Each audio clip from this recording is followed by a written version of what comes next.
৩০ লাখ শহীদের রক্তের বিনিময়ে পাওয়া সংবিধানকে কবর দেওয়ার কথা বললে বুকে কষ্ট লাগে, এমন মন্তব্য করে বিএনপির স্থায়ী কমিটির সদস্য মির্জা আব্বাস প্রশ্ন রেখেছেন, তাহলে ৭১-এ যুদ্ধ করে তারা কি ভুল করেছেন?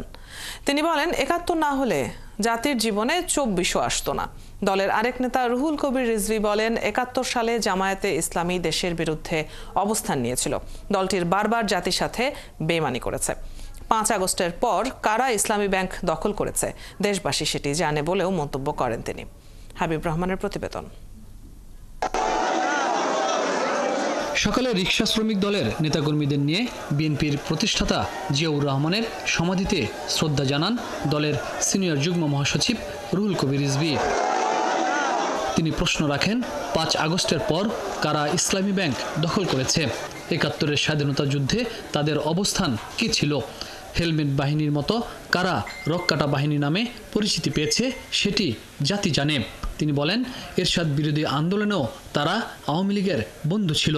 ইসলামের নামে রাজনীতি করে বারবার তারা জাতির সাথে বেইমানি করছে। খুর পার্টি এবং পায়ের রক কাটা পার্টি, এরা কারা এদেরকে জনগণ জানে না।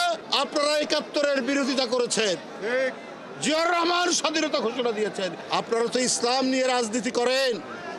ইসলাম মানে কি বারবার মুনাফিকি করা? এরপরেও আপনারা বলেন যে শেখ হাসিনার সব মাফ করে দেবেন, ভারতের সাথে সম্পর্ক উন্নয়ন করবেন। তো এর মধ্যে দিয়ে তো প্রমাণিত হয় যে আপনারা হচ্ছে ন্যায় নীতির পরোয়া করেন না, আপনারা রাজনীতির নামে ধান্দাবাজি করেন। ঢাকা মহানগর দক্ষিণ বিএনপির সাথে সাংবাদিকদের মতবিনিময় অনুষ্ঠানে দলের স্থায়ী কমিটির সদস্য মির্জা আব্বাস বলেন, ৭১-এ ৩০ লাখ শহীদের রক্তের বিনিময়ে যে সংবিধান লেখা হয়েছে সেটিকে যখন কেউ কবর দেওয়ার কথা বলে তখন কষ্ট লাগে। ফ্যাসিবাদীরাই এমনটা বলতে পারে বলে মন্তব্য করেন মির্জা আব্বাস।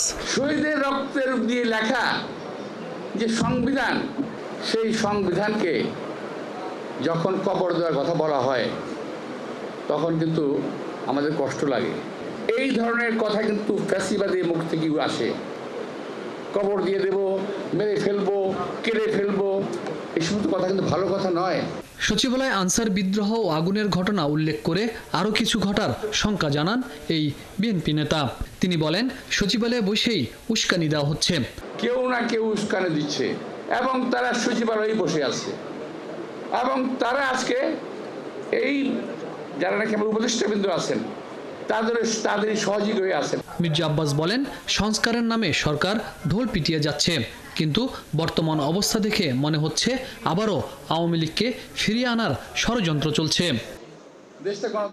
হাবিব রহমান, ৭১, ঢাকা।